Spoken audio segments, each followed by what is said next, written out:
first time, the Yilka Rangers are using a relatively new concept in land management that's becoming increasingly popular: heli burning.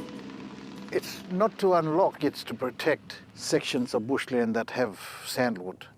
So we want to make sure that we're on top of protecting them before wild bushfires in summer end up going through and burning them, because once they get burnt, they're pretty useless.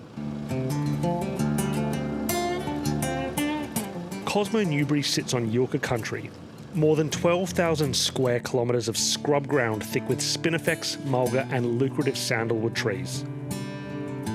The heartwood can sell for as much as $15,000 a tonne, coveted by luxury brands from around the world for its aromatic oils. It's quite expensive and it's sold in the perfume markets of France and New York, places like that. Yeah, so it's worth a lot of money. But with concerns wild sandalwood is in decline, how much can be harvested is tightly regulated. We don't pull every legal tree, we always do the second tree, so we always skip one to make sure that you have elder sandalwood trees left to seed.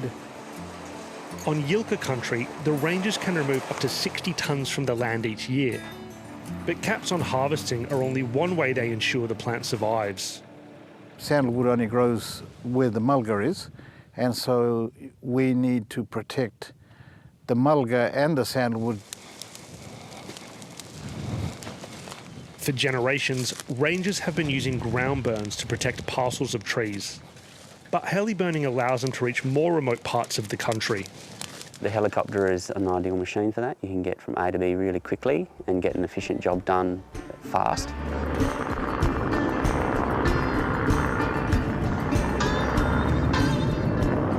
It's very precise, so with the right winds and the right drop rate and things like that, you can get excellent burns where you want them, whenever you need them.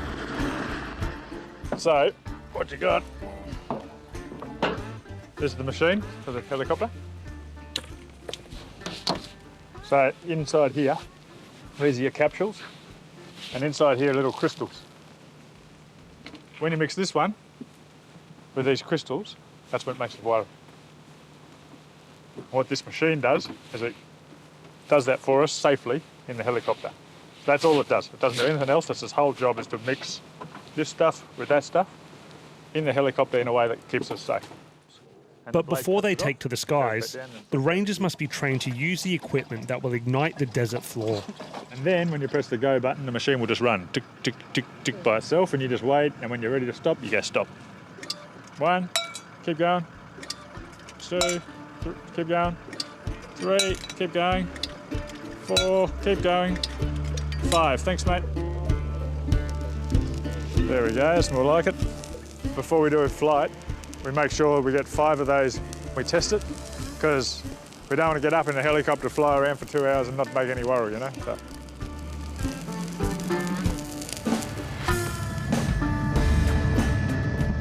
The incendiary device is mounted on the backseat of the chopper and operated by a ranger controlling the rate at which tabs are dropped onto the land. Doing in a matter of hours, a job that used to take weeks. Flying time, we sort of did about 120 mile yesterday to the northeast of here. To cover that sort of land on foot, you did that in about an hour. What would you? Yeah, an hour and a half, an hour and 45. So yeah, to cover that in vehicles, you're looking at a good day, 2 days. Finn Blackall has been flying helicopters for 6 years and says the number of people turning to heli burning is on the rise. We worked with traditional owners throughout South Australia and here in Western Australia. So it's always with rangers and multiple different desert alliances. In the helicopter, it's really important to make sure that everything's secured and tied up and you're comfortable. I'm never going to take off unless everyone's happy. It's starting to really sort of grow in demand in the last 5 years. We're seeing a bit more of an uptake on it. I don't know whether that's just awareness of how well it works. But with thousands of kilometres of land, knowing what to burn, or more importantly, what not to burn, requires an expert eye. That's our Sandalwood area we try to protect as well. Oh, I don't mind it, yeah. I don't mind flying an helicopter. It's good fun. Living and working on Yilka for more than 20 years, HJ knows the land better than most, from any angle.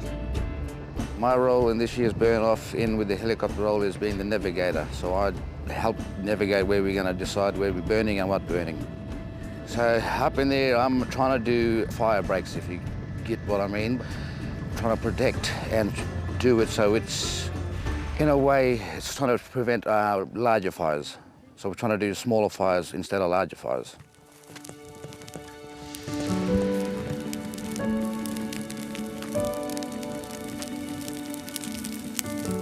The introduction of new technology doesn't mean the rangers are turning away from traditional methods.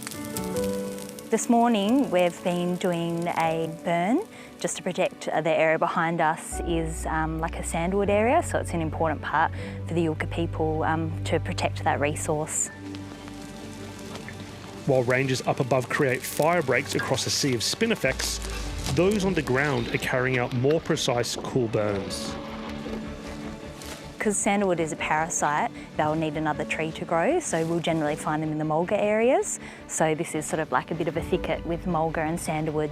So today we're sort of burning along the side to create a bit of a fire break to stop if there's big wildfire during summer, that it will hopefully stop here and not burn out all that area. The work around these valuable sites is more surgical than the aerial burns taking place overhead. Well, it's important that you must do the ground burning to make sure that fires don't access areas of mulga. You can do helicopter burning in areas where it's open spinifex country and not much mulga around, but in cases of protecting sandalwood, we must do that by on the ground burning, not by helicopter. But the ground burning is not just to protect wild sandalwood. So we plant a lot of seeds. So we've done a big map of country and we want to really protect all that resource because it's an income for us as well as under our ranger program. This plot was harvested about 3 years ago and is currently undergoing revegetation. Seeds are traditionally spread by small native animals who hoard and bury them like squirrels.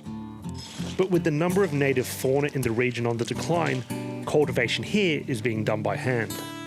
Every legal tree that we pull out of sandalwood, we plant 20 seeds.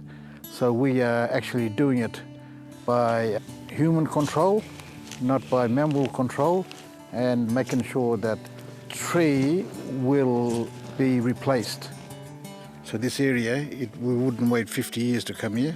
It can be done probably in another 20 years' time, come back to this plot, yeah, and do another harvest.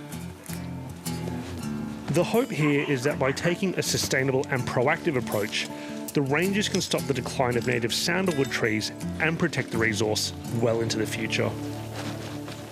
I got no more seeds.